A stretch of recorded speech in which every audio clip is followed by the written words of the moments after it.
اللہ کے حبیب نے منع فرمایا، فرمایا کوئی اونچا اللہ اللہ نہ کرے، جب کوئی نماز پڑھ رہا ہو سو رہا ہو تو اس کے سامنے اونچا ذکر نہ کرو۔ کہتے میں ایک دن اونچا اونچا ذکر کر رہا تھا، اونچا اونچا میں ذکر کر رہا تھا، کیونکہ عشق لگا سی کھیڈاں کھیڈ دی نوں تے مینوں کھیڈاں بھل گئیاں، میں کجل پایا سی یار دے ویکھنے نوں، پھر او دی یاد وچ روندے آئی ڈل گئیاں، حیدر شاہ اس گلی کدے نہ رول دی پر ہن تے رول گئیاں۔ کہتے میں اونچا ذکر کر رہا تھا تو حضرت عمر فاروق رضی اللہ تعالیٰ عنہ نے ڈانٹ دیا، فرمایا تجھے نہیں پتا حضور نے منع کیا؟ تو عمر نے ڈانٹا تو میں چھپ کے بیٹھ گیا کونے میں۔ حضور آئے نا نماز پڑھانے تو محبوب نے پتہ کیا وہ عبداللہ کدھر ہے؟ کہتے میں کونے میں تھا، حضور نے فرمایا کیا ہوا؟ تو میں رو پڑا، میری عزت بڑی تھی نا مدینے میں، کبھی کسی نے کچھ نہیں کہا تھا۔ نبی کریم نے فرمایا کیا ہوا؟ عرض کی حضور کچھ نہیں۔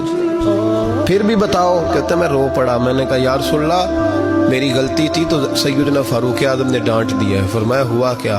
یا رسول اللہ میں اونچا ذکر کر رہا تھا، اور بات بھی ٹھیک ہے، کچھ لوگ قریب نماز پڑھ رہے تھے، حضرت عمر نے منع کیا، نبی کریم علیہ السلام نے فرمایا بلاؤ نہ ذرا عمر کو۔ خود قانون حضور نے بنایا ہے کہ اونچا ذکر نہ کرے جب کوئی نماز پڑھ رہا، بلاؤ نا عمر کو۔ جناب عمر آئے تو حضور نے فرمایا عمر میرے عبداللہ کو کوئی نہ ڈانٹے، کسی ان پڑھ سے، کسی دیہاتی سے، کسی بھولے سے انداز دیکھے حضور کا، اسے کوئی نہ ڈانٹے۔ پھر حضور نے فرمایا تمہیں پتہ ہے یہ میرے لیے کتنی تکلیفیں برداشت کر کے آیا؟ صحابہ فرماتے ہیں یہ خوش نصیب ہے جس کی روح بھی محبوب کے ہاتھوں میں نکلی۔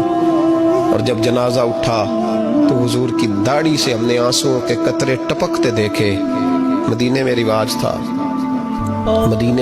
تھا کہ قبر میں قریبی عزیز اتارا کرتے تھے، پر ان کا تو مدینے میں رشتہ دار ہی کوئی نہیں تھا۔ حضرت عمر فاروق اور جناب ابو بکر صدیق کہنے لگے ہم قبر میں اتارتے۔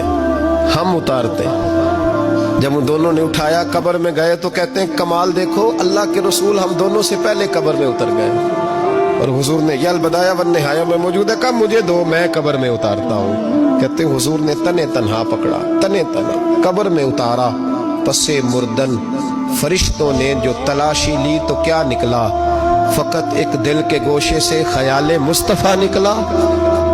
نبی کریم علیہ السلام نے قبر میں رکھا اور ساتھ فرمایا اے اللہ میں آج شام تک اس سے راضی تھا، تو بھی اپنے کرم سے اس سے راضی ہو جا۔